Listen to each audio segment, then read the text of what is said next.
Well. So let's talk about this result.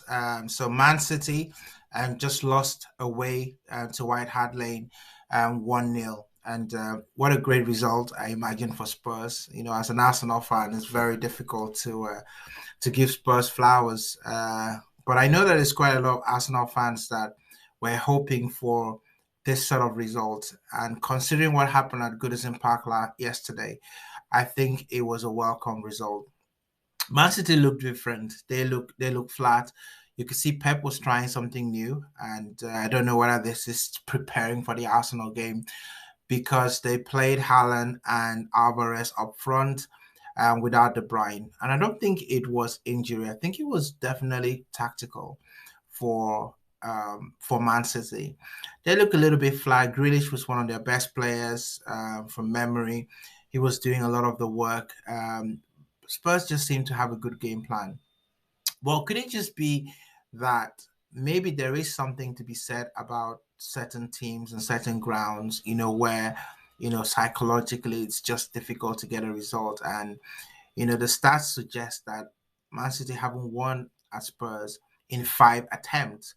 In fact, they haven't scored a goal in 5 attempts. That is really worrying, which brings me to the Arsenal Everton game. And there was a similar stat that we really struggle. At Everton, Mikel Arteta has never won at Everton since he became Arsenal manager, which is very intriguing. And you wonder why these things always shape up. But again, this is why we love the Premier League. Premier League is one of the best leagues right now, and it is for that reason, meaning that any team can beat any team. So, but there's also an angle to this Man City Spurs game that I wanted to talk about. And that's the fact that Man United have beaten Man City. Spurs have now beaten Man City. Does that put pressure on Arsenal to beat Man City? Because right now we all know that Man City are not at 100%. And so, everyone, are taking their best shot at Man City. And if you play well, it seems to be getting the results. Now, the FA Cup, was not Arsenal's full strength team. And you might say, well, Arsenal's played Man City and lost. But I think that game is different. I think everyone agrees that it wasn't Arsenal's first team. And, it was a cup game, so it shouldn't have that much effect, on the league game. But in 2 days, in not 2 days, in two matches, we will be able to see, whether it does have an effect. And does this add pressure to Arsenal? If they don't beat Man City. Because it would be like, well, if you can't beat Man City, can you really sustain a title race? I think the manager has got a huge job on his hands in the next couple of games. And not being ahead of ourselves a little bit.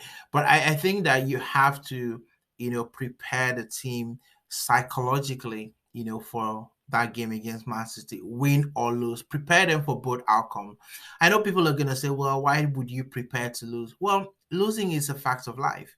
You will lose sometimes. It's what you do when you lose. And if you look at the history of the Premier League. I remember, when Leicester won the league back then, Arsenal beat them home and away. But did that stop them from winning the title? No. So at the end of the day, you've got to let the players, believe in themselves, believe in the performance, and it is just one game. Now, if we lose against Man City and end up, winning all the rest of the game, we're going to be champions. That's there's no doubt about that. But here is where you have to have your psychological, fitness to be able to come out of that game unscathed. But before Man City, you've got Brentford.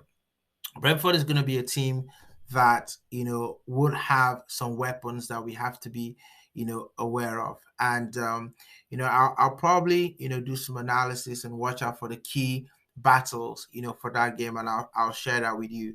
But I feel that we kind of give them the same kind of chances that we gave to Everton, especially in the first half, because at Brentford, are a different team and they do have goal scorers. I mean, Everton are not the lowest scorers in the league for without a reason because they don't put it into the back of the net. But Brentford are a different kettle of fish. They will put the ball at the back of the net, so we need to make sure that we are on our game. But I think the circumstances will be different. There was a hyped up crowd, at Everton. This time we're playing at home at the Emirates, where we've become pretty much a fortress at the Emirates, where we haven't lost this season. Granted that we lost points to Newcastle, but really, other than that, we've almost been flawless at the Emirates. So I expect that to continue against Brentford. That's all we've got to do. Focus on the next game, and then we'll take it from there. But what a shocking result! And I don't know what that says. For Man City, probably not a lot because Spurs have the ability to go and lose the next game, which I believe is Bournemouth. But hey, look, we came out of this game unscathed. As Arsenal fans, we're really, really excited about that. Let's go on and take the next game against Brentford. We've got a couple of days now to prepare for it. So you know what? I wouldn't mind giving Trossard a run, in that game. And then just my thoughts. I know that Arteta will probably, leave the game unchanged, probably use the same players. But you know what? There are two players that I'll probably, want to, because at the end they were gonna need these players, So I want them to get into the rhythm of things. So I would play Tomiyasu, in right back in that game, and I would also play Trossard. Tomiyasu, just because I think that he can cross the ball a little bit better than Ben White, or at least he makes more concerted effort to try and get on the byline, and cross the ball. So, and I think that we're gonna have to vary up our attack today. Eddie was very isolated. He did, well with what he got. He snatched at a couple of chances against Everton. I feel like the players need to trust him a little bit more. There were a couple of times from memory, just looking at that Arsenal Everton game, that Everton Arsenal game, that Nketiah was asking for the ball and the ball didn't come to him. And it'll be good to actually just test that skill, because I think he's quite decent with the ball and he rarely loses the ball when the ball is given to him. So I think the players around him need to trust him a little bit more, especially when teams have a game plan for us, and they just keep our, let's be honest, Saka and Martinelli is where a lot of our danger comes from. And if you keep them quiet, we have to be creative and think about other ways in which we can make the defenders turn and run. So that's also important as a striker. The one thing that you want to do is make the defenders afraid of you. Knowing that if you receive the ball, if they dive in too quickly, you're gonna pass the ball off and you're gonna spin off behind them. And Ketter is very good. I know he's got that in his arsenal. So let's use that a little bit more. But hey, that was my quick reaction, to the Man City Tottenham game.